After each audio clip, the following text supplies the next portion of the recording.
this is Dr. Miles Allen of the IPCC. He says that if we were to even eliminate all livestock today, we'd have a maximum decrease in temperature of 0.1 degrees Celsius, and then it would just continue warming. It would be just a pulse, a one-time bam, and it would just continue warming. Because we don't have continued warming from livestock at the moment, it's basically worthless. And he's also, one of his quotes is that he's actually concerned that we're focusing on these trivial issues of things like livestock that are not contributing to warming as much as, for instance, industry.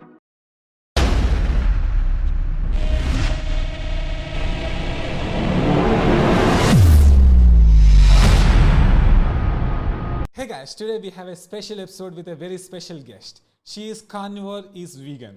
She is the author of the famous website Carnivoreisvegan, where she clearly explains why a vegan diet may not be the best choice for our animals and our planet. I am very honored to say that I am the first person to interview her. I am very happy to welcome Carnivoreisvegan to the show. Thanks for coming, Carrie. Thanks for having me. Before we go into the interview, can you share where can people connect with you? They can connect with me on Instagram at Carnivoreisvegan and my website, carnivoreisvegan.com. Thank you so much, Carrie. Carrie, my first question is, why did you name Carnivoreisvegan in the first place? Well, it's sort of a tongue-in-cheek joke, but it's not a joke at the same time. So let me read you the definition of veganism by the Vegan Society. Vegan, I have to look this up, I'm sorry. But but most people think of the term veganism or vegan as meaning not eating animal products. But if you actually look at the definition of it, that's not what it says at all. The definition, the actual definition that was coined I believe in the 1940s by a man named Donald Watson is, quote, veganism is a philosophy and way of living which seeks to exclude, as far as practicable and possible, all forms of exploitation of and cruelty to animals for food, clothing, or any other purpose, unquote. So it has nothing to do with eating animals. It's just about you living a lifestyle of exploiting or cruelty to animals as much as possible. So it's very open to interpretation, and the interpretation could be that anyone who is eating animals can be vegan. So the definition is, and if you look at what vegans do, there's crop deaths, there's all sorts of deaths in a quote unquote vegan diet, which they will say there is no vegan diet. So it goes around in circles that they call that a plant-based diet, but then again, plant-based they will conflate with, for instance, vegetarianism or the blue zone diets whenever it suits them. So there is no really, according to them, there's no such thing as a quote unquote vegan diet. There's only a vegan lifestyle or a plant-based diet, which plant-based is fairly meaningless. There is no definition of a plant-based diet. It may include, a plant-based diet would include vegan diet, a diet without containing animal products at all, but it could also include some animal products, but there's no strict definition of it. So in this interview, I'm going to call it a vegan diet, even though vegans will have a heart attack about that. Some of them, but then some of them tell me a vegan diet excludes animal products. So it's all very confusing. They have no consensus on these things, so far as I know. But if you look at the vegan diet, it has tons and tons of animal deaths. So there's no reason that a diet with animals should exclude being a vegan any more than dropping poison onto animals or shooting feral pigs for your crop to save your crops. So it's just very arbitrary. The way they define it, it's subjective and arbitrary. So anybody can call themselves vegan. And I actually have some upcoming posts on that where basically, as long as you say you're vegan, you're vegan. Eat what you want. Be vegan. Thank you, Gary, for answering that question. My second question is that what do you say to the people who say that our ancestors are herbivores? Well, it depends upon, I mean, they're correct. That's also probably an upcoming post, is that if we were to fact check that, that's partially true and partially false. So it's partially true in that obviously not humans, are pre-human primates were herbivores. Certainly, we were probably, they don't really have a consensus on what we ate, but I suspect we were probably frugivores, which includes insectivores at the same time. Almost all frugivores eat insects as well. So there is no such thing as a vegan animal. It's interesting that they chose the term vegan rather than herbivore, because it denotes that we are not herbivores. Why don't they just call themselves the Herbivore Society instead of the Vegan Society? The reason for that is they're almost acknowledging that we're not herbivores. We wouldn't need a society. If we were herbivores, we wouldn't need a vegan society. That would just be our regular diet. That would just be the normal diet society.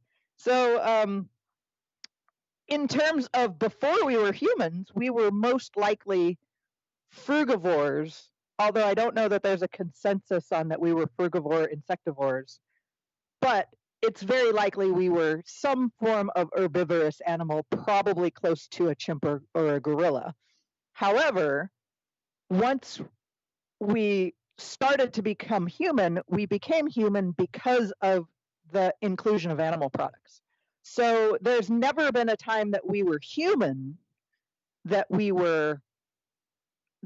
have been herbivores, except in emergencies when we were dying and starving. So that's partially true and partially incorrect. So I don't want to say that that's not true at all, but there's been no point in that we've been human that we've been herbivores. So there's never been a human herbivore society.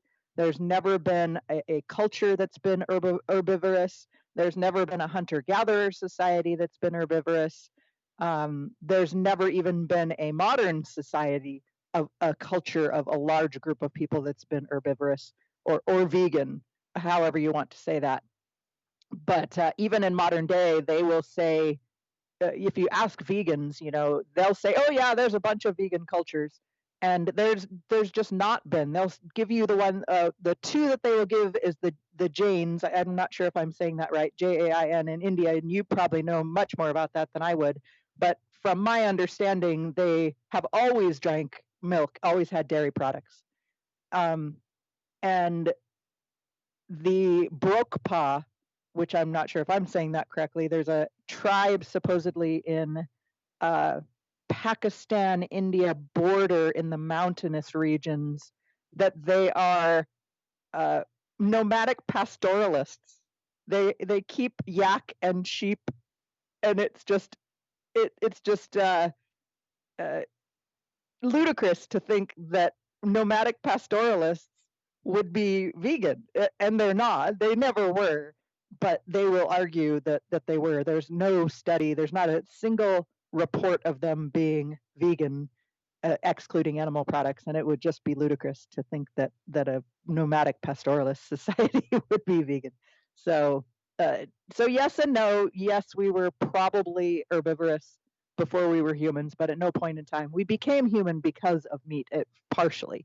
So we would not be here today if it were not for animal products, and mainly animal fats in particular, but meat, animal products in general. Thank you, Gary. Gary, my next question is, many people think that plant protein is superior than animal protein. What are your thoughts on that?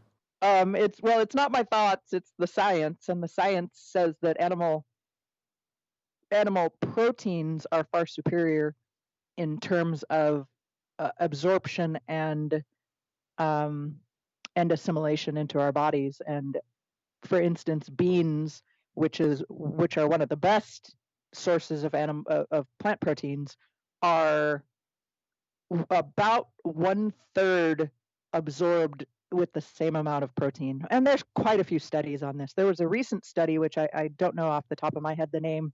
I don't have any references in front of me, but there was a recent study that they actually took 2 different protein sources and isolated their proteins into protein powder. And they gave the protein powders to test subjects. So this was a double-blind randomized controlled double-blind study. It doesn't get any better than this. The funding for this study was partially from Danone, who is a milk company, but they also have plant proteins. So they didn't care one way or another what the outcome would be. They just wanted to know so that they could use it in their marketing. So one of them was whey protein, and one of them was a blended plant protein that took that matched the amino acids as closely as possible to whey protein. So instead of using just pea protein or just soy protein, they actually blended all of them so that the amino acid profiles of whey and the plant proteins were equivalent. Then they took out all the anti-nutrients as much as possible and fed them these proteins. And still, even though the amino acid profiles were matched and the anti-nutrients were removed from the plant proteins, it was still assimilated into the body at 1/3 the rate of the whey protein. So I mean, it's just ludicrous to think that plant proteins are superior. The science just does not support that at all. It's definitely inferior, and that's why anybody if you look at all the bodybuilders and things like that, every single one of the vegan bodybuilders are using heavy doses of plant protein. In fact, the vegans always point out, there's a guy named Patrick Baboumian who is in the Game Changers movie, who's a vegan strongman, they say, and he takes, I think it was 12 servings of protein powder a day. I mean, he's barely even eating any food. He's just pounding protein powder all day long and taking just supplements and supplements and supplements. And he's not gained any muscle since he's been a vegan. He actually he was a bodybuilder as a vegetarian. So he gained his muscle while eating animal products. Same with all of them. I can't find any bodybuilders that were vegans before they became bodybuilders. They were all eating animal products of some sort. Nimai Delgado, he was also a vegetarian before he became a quote-unquote vegan bodybuilder. He was a vegetarian bodybuilder. He became, 1 year before he went pro, he became a vegan. Then as soon as he went pro, he never placed, and then he quit bodybuilding. So he calls himself a vegan bodybuilder, but he's really a vegetarian bodybuilder who went vegan and then quit bodybuilding. Same with Patrick Baboumian. Carrie, many people in India eat soybeans. They like it so much. What are your thoughts on soy? Well, I have to say I'm not super informed on soy, on the ins and outs of soy, and there's a lot of controversy. But in my opinion, as we've seen, it's inferior protein, obviously. It's probably the best protein source that is a plant protein. There's very few plant sources of protein that can match it. And in fact, these days I moved to a farm and we've been farming pigs. And one of the things that is just very, very hard to match is soy meal protein for pigs. If you're going to feed baby pigs and baby chicks, things like that, there's just almost nothing you can do besides feed them soy to get them the appropriate amount of protein, besides animal products. And there's actually studies I've been reading, because I've been doing a lot of studying on swine nutrition and trying to make sure that I get everything to my pigs that they need. And there's actually some really interesting studies that I am going to be delving into a little bit more on my site, about how they talk about, you need more supplements for swine when you're not giving them animal proteins. And for baby pigs, they prefer you to give them powdered milk. If you can't give them soy, then give them powdered milk. So soy is one of the better plant proteins, but there's a lot of anti-nutrients in it. And they talk about that in the it almost seems like there's more information on these things in animal nutrition studies than there are in human nutrition studies.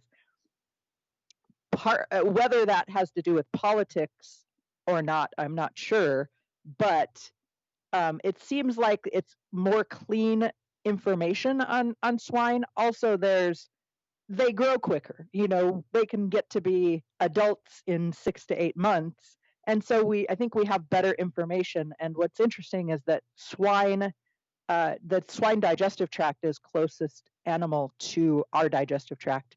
And in studies, they would use swine more often if they weren't, if they were easier to manage in studies. Rats are much easier to do in studies, but the rat digestive system and physiology is not very close to ours. And chimps, they don't want to study very much in controlled trials because of ethical reasons. And also their digestive tract is not similar to ours. Pig digestive tract is actually much closer to our digestive tract than our closest great apes, chimps, and gorillas, because they are herbivores and we're not. Swine are obligate omnivores, and you really have to do a lot of work.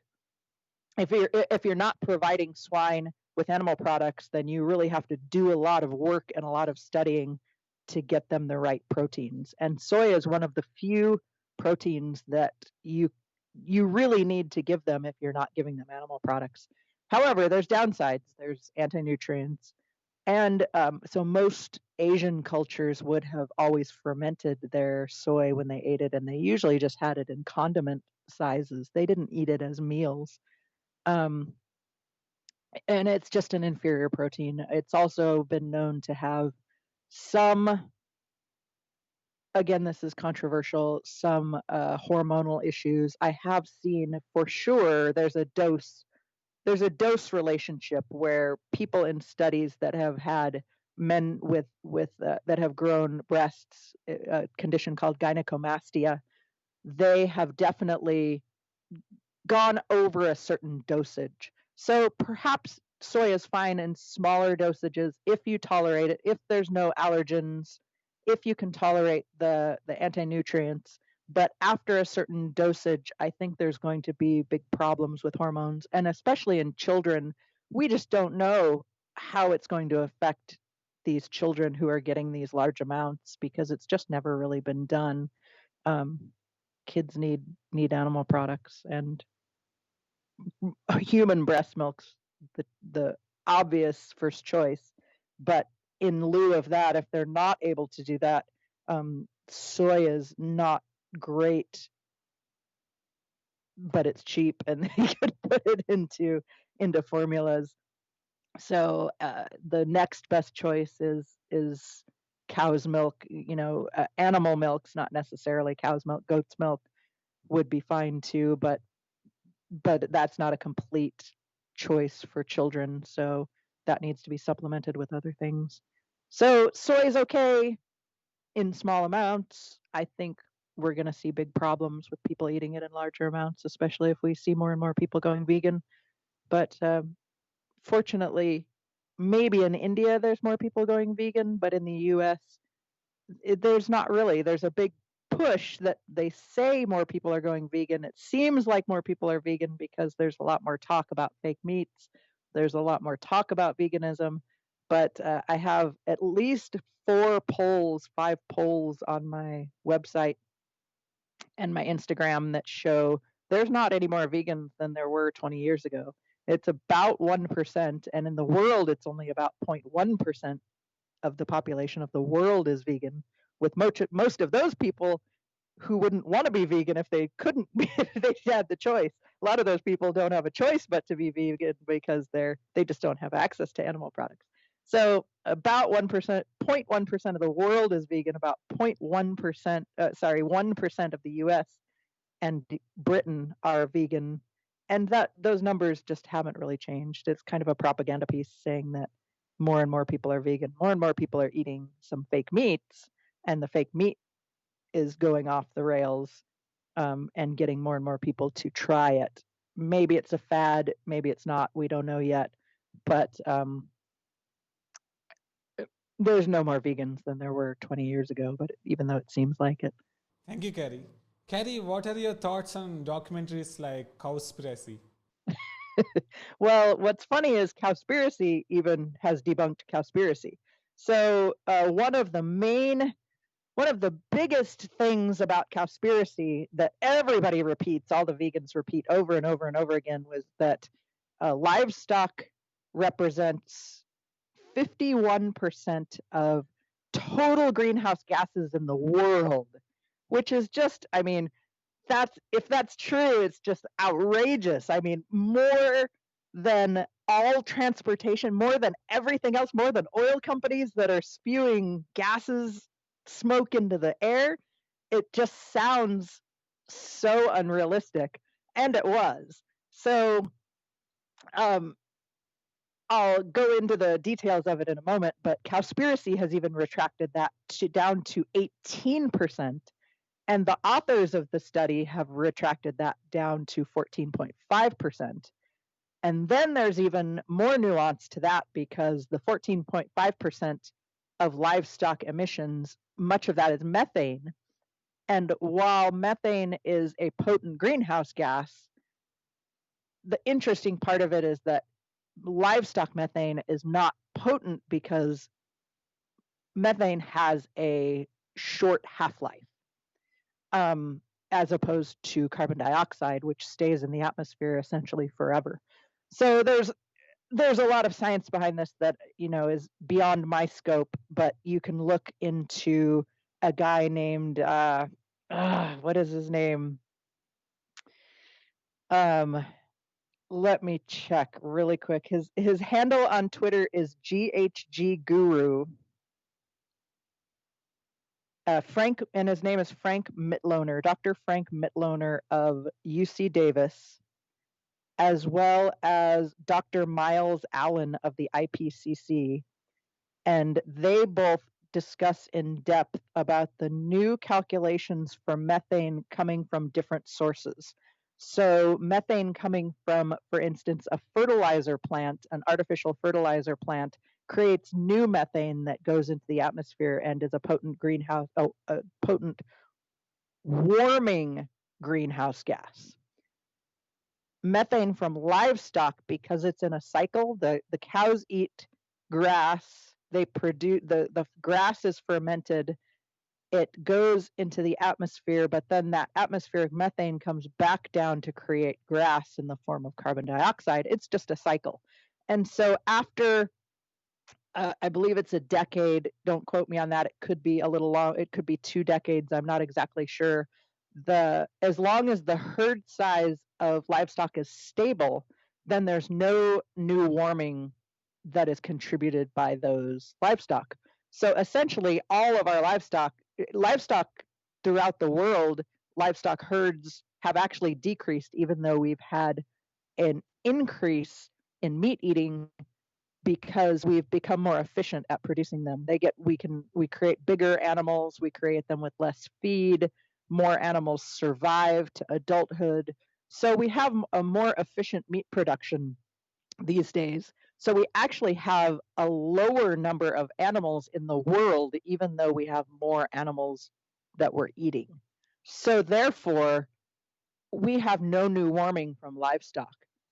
And you can see the information on Twitter from Frank Mitloehner, whose handle is at GHG Guru, Professor Miles Allen of the IPCC. And I have a great quote from him that I'm just going to go offhand of the quote, but I have it on my Instagram site for the exact quote. But he says, this is Dr. Miles Allen of the IPCC, he says that if we were to even eliminate all livestock today, we'd have a maximum decrease in temperature of 0.1 degrees Celsius, and then it would just continue warming. It would be just a pulse, a one-time bam, and it would just continue warming. Because we don't have continued warming from livestock at the moment, it's basically worthless. And he's also, one of his quotes is that he's actually concerned that we're focusing on these trivial issues of things like livestock that are not contributing to warming as much as, for instance, industry, which is the obvious choice of what's causing warming in the atmosphere. So I probably got off on a tangent there from your question, but that was my question. So go ahead. I'll go back to you. Did I answer your question? Yeah, perfectly answered my question, no problem. Okay. Carrie, can you shed some light on the myths surrounding Okinawa diet? The Okinawa diet. So that's a really interesting. For one thing, it's not vegan. So that's one of the things that the vegans love to do, is they love to cite the Okinawa diet as an example of quote unquote a plant-based diet. So this is where they love to come in and they love to conflate veganism with a plant-based diet. So they, in my opinion, whether this is true or not, I don't know, but they like to the term plant-based was actually like almost a disinfo term designed to be able to make veganism look more palatable and to be able to associate it with these healthy countries like Okinawa, without them actually being vegan. So you can just say, oh, they're plant-based and we're plant-based, so therefore they're, veganism is the same as the Okinawa diet, is what they're trying to say. But then, India is unhealthy. It has an epidemic of heart disease and these things. But they say, no, they're not vegan. They're not really plant-based. They're vegan.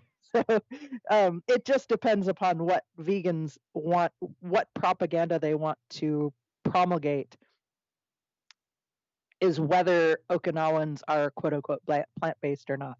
But in any case, I don't think there's anyone out there, even vegans, who won't admit that they are not vegan. So they eat animal products. They always have eaten animal products. It's debatable how much animal products they have eaten. However, there is no debate, so far as I know, that they are vegan. They have always eaten animal products. They do eat animal products. They eat lots of animal, and from the research that I've seen, they eat a lot of animal products. I think that's somewhat debatable, except talking to Okinawans, they could clear that up. But and we're not really talking about modern Okinawans. I think we're talking about maybe Okinawans 20, 30 years ago. What the people now who are elderly were eating then is probably when they were younger is what we're concerned about. And there's some interesting studies on their diet, with one of the major studies showing that they are quote unquote plant-based, supposedly with 80% of their diet being sweet potatoes, which seems quite ludicrous just on its face. That's something that everybody should question. Like, really, are they really eating 80% of their diet just sweet potatoes? That just doesn't really make much sense. So, but there's some interesting studies on their diet showing that. But however, that main study that was done just after World War II, and in World War II they were virtually decimated. So they had a giant percentage of their young people, of their young men, were killed in the war. And so they basically had a very young population and a very old population. And they said, wow, the percentage of centenarians in this culture are incredible. Well, sure, if you kill off, half of the people from 20 to 50, then you're probably going to have a higher percentage of centenarians. It just, just percentage wise, it makes sense. But if you added back in all that population that were killed in the war, you probably would not have so many centenarians. And that's going to hold for many years, because the only people who were living in Okinawa, the only men at least, were, 50 and older, maybe 60 and older. So that trend is going to hold for maybe 20 years, even 30 years, because the young people haven't filled in the population yet. But the study that was done showing that they ate 80% of sweet potatoes was done immediately post World War II, when all their crops were decimated and their pig population was decimated. So these were people who were starving. So they basically did a study on people who were virtually starving and called that representative of their diet. But I have some interesting studies from Korea talking about the traditional pig population in Okinawa and how that most people had pigs, and almost every male on the island, could butcher a pig, knew how to butcher his own pig, because they almost all had their own pigs. And if you know anything about pigs are prolific breeders. One breeding pair can make up to 20 piglets a year. And if you feed them, they can be you can get them up to maybe 300, 400 pounds in 1 year. Their slaughter weights for pigs is about 275 pounds in 6 months, 6 to 8 months, depending upon what you're feeding them. So you're going to have 275, let's say, and that's not how much you get with meat. So let's say maybe 200 pounds. In 1 year, you can have 200 pounds of pork from one breeding pair every month, more than every month, almost 200, almost 2 pigs a month, because you're getting 20 pigs a year. So anyone who if you have one family with one breeding pair of pigs, that's 200 pounds of meat, 200 pounds of pork every month for the entire year. These were not vegans. Just on that alone, these are not vegan people. These are not low meat eating people. And in fact, the Okinawa is known as the land of pork. There's quite a few videos out there for modern day Okinawa of these people, of the markets they go through, where there's just meat and meat and meat and meat and meat and meat, just meat and seafood everywhere. They actually have quite a large dairy industry. Again, but vegans will argue that that's now and not in the past. But in the past, we have those Korean studies showing that they had a lot of pork. And I also a few months ago, I like going through old, like, National Geographic magazines at thrift stores. And if your audience doesn't know what thrift stores are, they're secondhand stores. Do you have those in India? Yeah. You do? Okay. So we have a lot of them in the United States. They're very common. And one thing that you can find there are generally old magazines.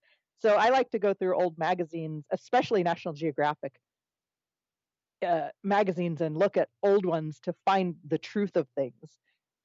Like, for instance, the flat earthers love to say, oh, they made up that there's no space program or anything, and this happened in the 19th, that they started fabricating pictures with CGI in the 1980s of the Earth, and that's how we know.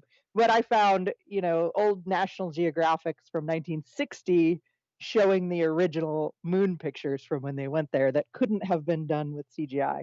So I just like finding things out with National Geographic because it's fun for me.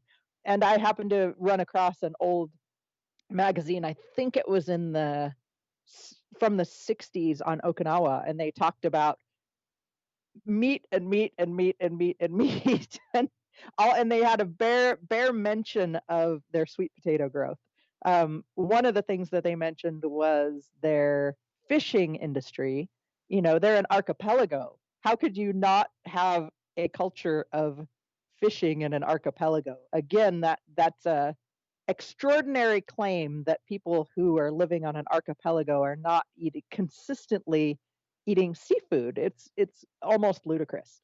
And they talked about in the National Geographic magazine, they talked extensively about their fishing heritage.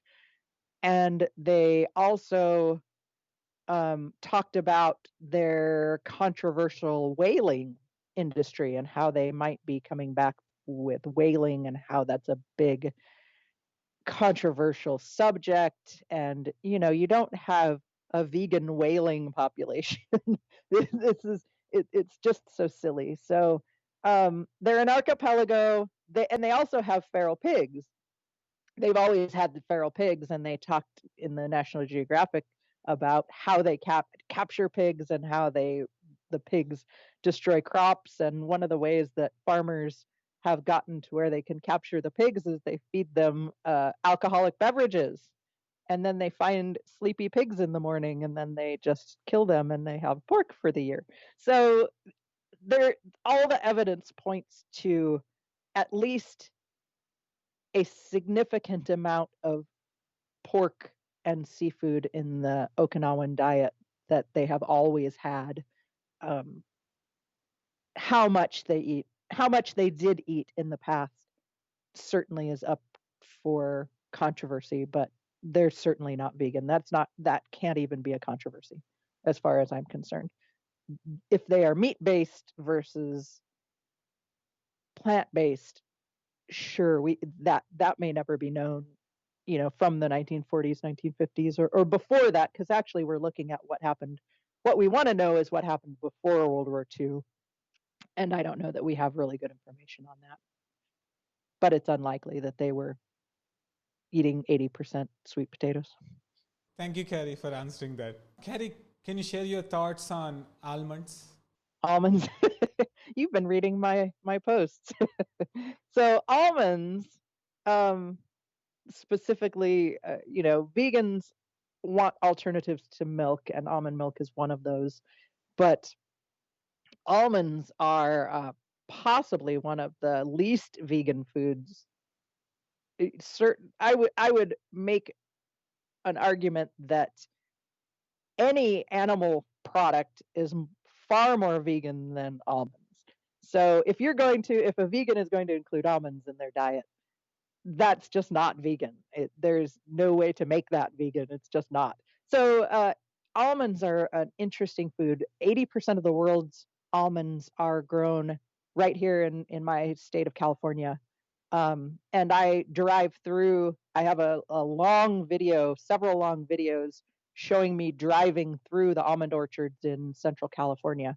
And it's nothing but for probably 200 miles, I don't know how many kilometers that is, but for hours and hours and hours and hours of driving, it's nothing but almond orchards. So 80% of the world's almonds are grown right here in one place. And because it's so concentrated of monocrops, they can't rely on wild pollinators to pollinate the crops, and almonds require pollination. So there's just too few wild pollinators to be able to do such large areas. Plus, there's no habitat for these wild pollinators because it's a monocrop, and they've destroyed all the habitat that wild pollinators could live. So they bring in commercial bees. And in the United States, we have a commercial bee industry. And I believe upwards of 80 to 90% of all commercial bees in the entire United States go to the almond orchards for that pollination for around 2 weeks. And about 50% of the bee population is killed during that time period for many reasons. Vegans will say, well, they only live for a short amount of time. Yes, that's true. However, this is above and beyond normal deaths. So there's many, many, many articles about it, and there's there's scientists studying why so many bees die during the almond population and during commercial pollination in general. That are not just, people would not be studying this subject if they were just dying naturally. These are bees collapsing, that entire hives are collapsing and dying by literally the tens of billions. So I did a little exercise on my website where I just did the math from readily available sources of how many bees die during the almond harvest versus how many cows die in the dairy industry for milk, and did it by calorie per calorie basis. And 5 times more bees die in the almond harvest than all livestock combined in the entire United States. 50 billion bees die in the almond harvest. And what's interesting is my calorie per calorie death basis turned out, one cow, of course, is going to be about 1 million calories plus all the milk it produced its whole life. And this is based on pasture raised animals because it's going to be incomparable. You'll have to do entirely different calculations if you do grain-based animals, but it still ends up being a net gain. And we can go into that later on why, even in my opinion, grain-based animals are still more vegan than a vegan diet. But for pasture-raised animals, which wouldn't take any grains at all, one animal equals about 1 million calories plus the dairy, and I don't have the numbers in front of me how much it was, but one bee death equals about 90 calories of almonds. So one cow would feed you for an entire year. If it were a dairy cow, it would feed you for much more than a year. You could practically live on just a dairy and a dairy cow a year. You could probably feed a whole family if you had one dairy cow a year that with the animal that you killed before. So that one animal you killed before would probably last you, for you and your family, if you ate a moderate amount of beef, 3-4 years. And you'd have the dairy for 3-4 years before you killed the next animal, and while it produced another animal for you. So you could easily live off of almost nothing but one cow a year, a dairy cow with one in the freezer, which is what the Mundari people in Africa do. There's actually a tribe that lives off of almost nothing but cow, and they drink mostly dairy, and then they wait till the cows are very old, and then they slaughter the cow and eat the cow. But they don't eat, because the tribe is fairly large, they don't eat a lot of beef. And then they eat mostly dairy, and they do just fine. They're beautiful people with beautiful jaw structures and don't have crooked teeth and don't have cavities. And they look like wrestlers. They're very strong and big people. But for almonds, and this is only including bees, this is not even including the pesticides they use. This isn't including the rodents they have to kill to keep them out of the orchards, the birds they have to kill to eat them out of the orchards. 90 calories for one death versus over 1 million calories for a cow death. So it's incomparable almost. Almonds are incredibly not a vegan food. Do you get almonds in India very much? It is very, very, very popular here. It is. Do you grow them there? Do you know? Yeah, they do. You do? Okay. You'd have to find out if they use some commercial pollination in India, because in the United States, you will not find almonds that are basically not from California. 100% of them in the US will be from California, and so they will have used commercial pollination. And that's one of the comparisons that people need to look at as well, is local conditions. So perhaps in India they use wild pollinators, and the commercial bee death issue is not the same issue in India. I don't know, but it would be something for each country or each region to look into. And that's one of the things that vegans don't look into either, is that they generalize through the whole world about certain issues and then ignore local conditions. For instance, in the US, as far as deforestation, they like to say cattle are the main cause of deforestation in the world. Well, perhaps that's true in Brazil, but it's not true in the US or Britain. In the US, most of the beef are grown on traditional grasslands. They were grasslands when the bison American bison were roaming the grasslands. And there's been virtually no deforestation in the United States, at least in the past 50 years that I have data for deforestation in the US for cattle. It's just not a thing. So, and we get very little imported animal products. So almost all of our US animal products are local or regional. As I believe in India, they're all regional. So you're not getting beef from Brazil to have deforestation. However, you'll have your own problems with each food in India of what they might be deforesting for. Maybe they're deforesting for palm in India more so than they are cattle. I don't know, but you'd have to look at. I don't have stats for all the countries or regions in the world. I'm much more up on my own local area, but in the US, we're not deforesting for cattle. And in fact, they're deforesting for almonds more than they're deforesting for cattle here in the United States. So um, there's just a lot of regional issues that you need to look into, that it's not black and white, as vegans want to say. What does Brazilian deforestation for beef have to do with me in the United States when I'm not eating Brazilian beef or Brazilian soy, because the US is net soy exporters, mostly sold to China for pig feed, not cattle feed. Cattle don't eat much soy, and they love to say that soy is all, given to livestock and presume that that's given to, for instance, beef and lamb, but it's not given to beef and lamb, because beef and lamb don't do well on soy. They do better on other grains. If they're grain fed, they do best on grass. If you're going to feed cattle, and if you're going to feed ruminants, it's best to give them grasses. But occasionally, they do give them grains, and but soy is not one of those that they give in large amounts. So the Brazilian soy industry is irrelevant to the US beef industry. Yes, Carrie. And beside that, also like there is this issue of oxalates. So Yes, well, that's true. I forgot about that part. But yeah, if you're are your readers up on knowing what oxalates are? you can educate them. Okay.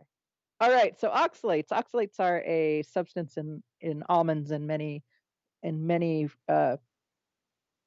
plant products. They're highest in plant products. Apparently, they do exist in animal products, but they're very small concentrations. Um, So oxalates are one of the reasons why plant foods may be very problematic to a lot of people.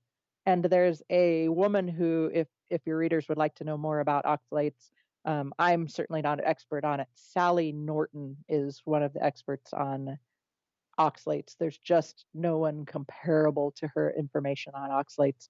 So she has great YouTube videos, great lectures on oxalates. And she actually, I believe, used to be a vegan or vegetarian as well for many, many, many years. And her health was decimated from it. And she realized that it was from these oxalates. And she has been a huge proponent of minimizing or eliminating oxalates safely. It's not as easy as just minimizing or eliminating them, because they can come out in your tissues, and when you eliminate them, they can come out and cause as many problems as when you're eating them, if not more. So it's a complicated issue, and I'm not going to go into a lot of detail on it. However, your readers would probably be very interested in knowing that um, oxalates are one of the reasons why many plants are toxic to us that we can't eat. For instance, we can eat rhubarb roots and stems, but we can't eat rhubarb leaves.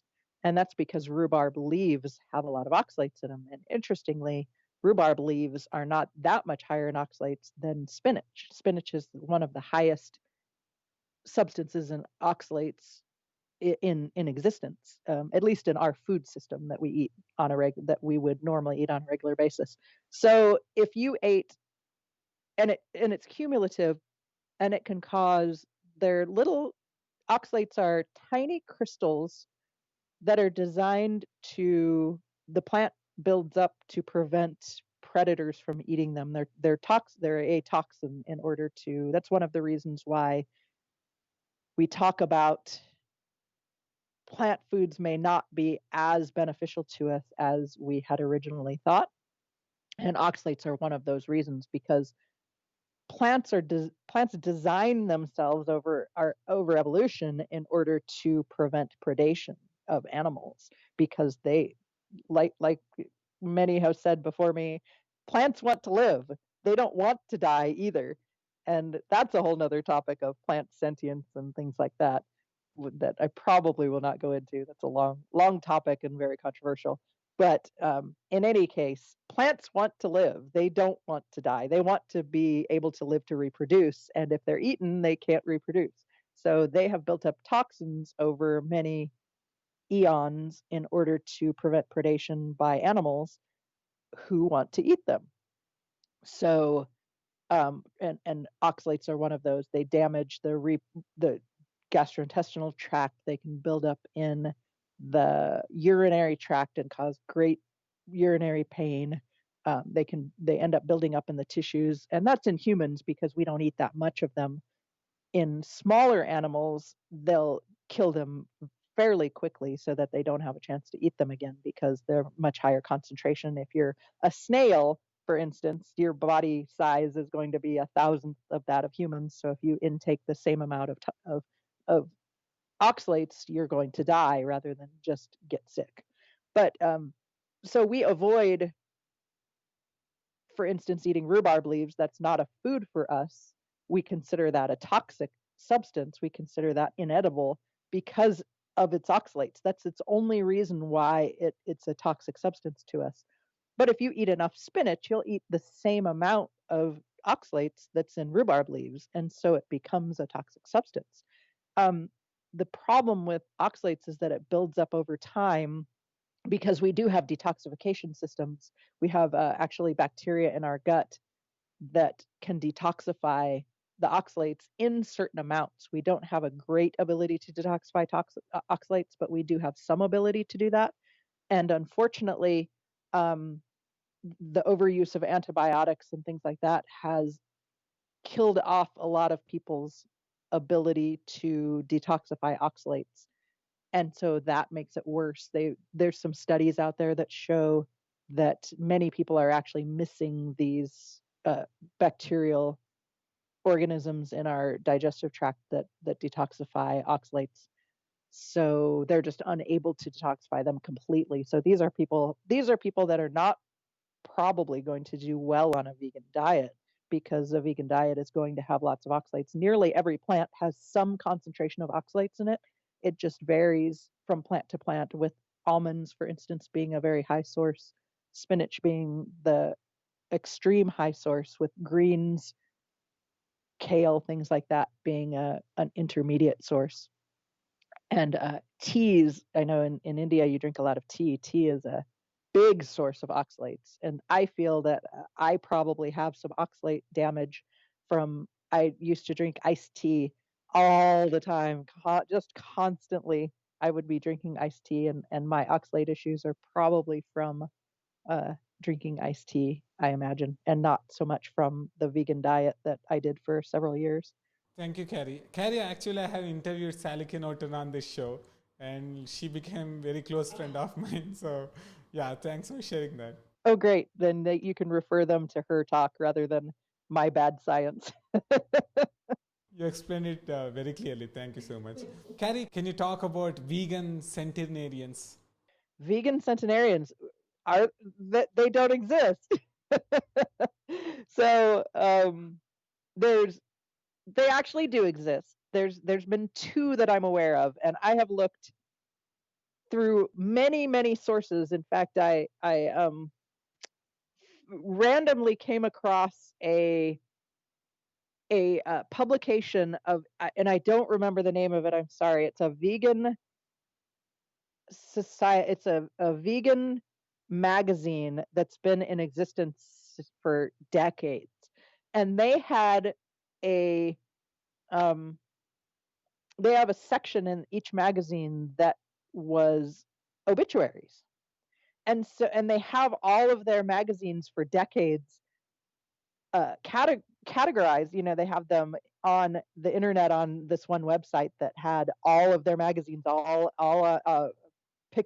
in pictures, so you could read the whole magazine for decades and decades. And so I went through each monthly magazine for all their obituaries, and there was never a centenarian. Never, never, never, never, never. In all those decades, no centenarians. So as far as I know, from every vegan site, including ones they don't say, because I found one that they did not, that normally they don't talk about. I believe there's 2 centenarians, possibly 3 centenarians ever, vegan centenarians ever, and they all were vegan from mid-age. What I've not mentioned on any of my sites is that I've actually been categorizing. I have a whole spreadsheet of vegans that have died and what they died of, that from that magazine and from any source that I can find. And it's very interesting. I'll probably be putting more information out about that when I get to it. And for instance, I found one man who was a vegan from birth. His mother was, this was before vegan was a word, but his mother called herself a plant eater. And she did not eat animal products. She had some illness when she was younger, and so she ate nothing but plants for maybe 5 years before she gave birth to him. And he was born in the 1940s, right around the time that my mother was born, so just within a couple of years of my mother. And he died at 66 of esophageal cancer. His wife went vegan. She was around 20 years old, and she died in her early 60s of unknown reasons. I don't know why. But so this is a lifelong vegan who died. The only one I can find who was old enough to die. He died at the age of 66 of cancer. But veganism is supposed to be protective of cancer. And then this was even in the 1940s. He was born in the 40s, before all of our onslaught of toxins and things like that in our environment. And yet he still died at 66. And my mother, who eats meat regularly, she loves dairy, she eats yogurt all the time. She's 81. She's outlived him by 20 years. Yes, that's an anecdote. However, there's tens of thousands, probably hundreds of thousands of centenarians that have lived through the years, and none of them, two of them, maybe 3, I think there might have been one more, have been vegan. Why? If veganism is supposed to be optimal, veganism was started in the 40s. There were people before that who were vegan. They just didn't call it vegan because it didn't have a name yet. But for instance, the author of Little Women, Louisa May Alcott, if you've ever heard of her. It's probably not a big book in India, but it's a very, in the United States, she was a United States woman, one of the very first women authors in the United States. And this was in the 1800s, and her father was a vegan and started a vegan commune in the 1800s, where he almost killed them. He forced them. So this was in a very cold climate in Massachusetts, and they were not allowed to wear wool. They were not allowed to wear anything but cotton or canvas or linen, which is cold. That's what you wear in India because it's cool. It keeps you cool. So no wool, no leather. It was vegan. Vegans like to say that I'm lying and saying they were vegetarian, but they were vegan. He was against using animal products in any form. He was against using animal labor, so they had to do all their own planting without animal labor. And he almost killed their family. Their family almost died. And Louisa May Alcott has an interesting story of her writings, is that she hated her own writings. She thought them trite. She thought them ridiculous. All the young girls who wrote her, she just thought that they were insipid little nothing. Why did they like her stuff? She thought it was just so dumb, and these girls so ridiculous and silly for loving her work. But she kept writing because she wanted to get out of the poverty that her father put her in as a vegan, which is very, very interesting. That her entire life of this wonderful woman author that we consider an icon in the U.S., was built around being an anti-vegan of sorts. She was probably the first anti-vegan, maybe, if you want to look at it that way. Thank you for sharing and clearly explaining, Carrie. Carrie, now we have questions from subscribers. Sure. So Jan is asking, how can vegans have six-pack if their food is unhealthy? Well, that's a good question. Who has six packs? I mean, there's a few vegans out there that do, but most of them were not vegan before they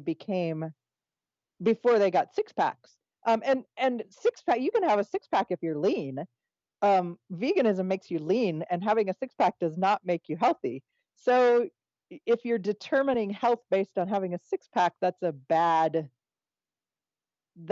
is not a reasonable marker of being healthy. That's just a marker of being lean. You can be lean and unhealthy. And in fact, there's many studies that show that vegans are quote unquote skinny fat. So, I've seen, if you go to a third world country, they have six packs because they have no body fat. You have muscles under there, whether they're big muscles or not is irrelevant to whether you have a six pack or not. It's just that they're showing. So I would need more information on that question to know how to answer that properly. But a six pack is not an indication of health, and B, as I mentioned before, vegan bodybuilders, none of them, as far as I know, were vegan before they became bodybuilders. They've been maintaining their muscle mass and their leanness on a vegan diet, but they have not increased muscle mass. I have no information that anyone has done that. And in fact, a couple of my posts in the future will be vegan athletes misrepresenting themselves on their Instagram posts. They will have had pictures before they went vegan that they had gained a bunch of muscle as eating animal products, and now they later on in their Instagram posts they ignore that meat eating post that they gained all their muscle, and they'll say, like, they'll show before pictures of when they were scrawny little kids, and they'll imply that they gained all their muscle on a vegan diet when previous posts say otherwise. Thank you, Carrie. Carrie, Mike is asking, why do vegans' eyes go deep and look very ill? I believe that's loss of fat pads around their eyes. I don't know for sure. It's never been studied. It's not a clinical thing. It's just an observational thing. But in my opinion, it's loss of fat from lack of good fats in their diet. Most vegans, you can eat more fats in your diet as a vegan, and in fact, in India, you guys eat a lot of animal fat. Eat a lot of ghee. Vegetarians in India, particularly, can get a lot of fat. But vegans, even though they could eat more fat, like they could get a lot of coconut oil and avocados and things like that, tend to eat low fat, at least here in the US. I'm not sure about in other places in the world, but it seems to be a loss of fat from lack of fat. And whether it's lack of animal fats or just lack of fat in general, I don't know, but it seems to be a thing. It's very common. Yeah, it's called face melting syndrome. that one, that's a little different than just the eyes going deep. That, to me, that seems like a lack of collagen. So their skin seems to get wrinkled badly from probably from lack of collagen and lack of fat. And that's my opinion on that, is lack of collagen from animal products, because collagen is only in animal products. Carrie, last question. Would you like to issue a 7-day challenge to our subscribers? A 7-day challenge? Yeah. I would challenge everyone to go carnivore for just 7 days. I don't, in my opinion, I love carnivore. I think carnivore diet is great. But it's not necessarily for everyone.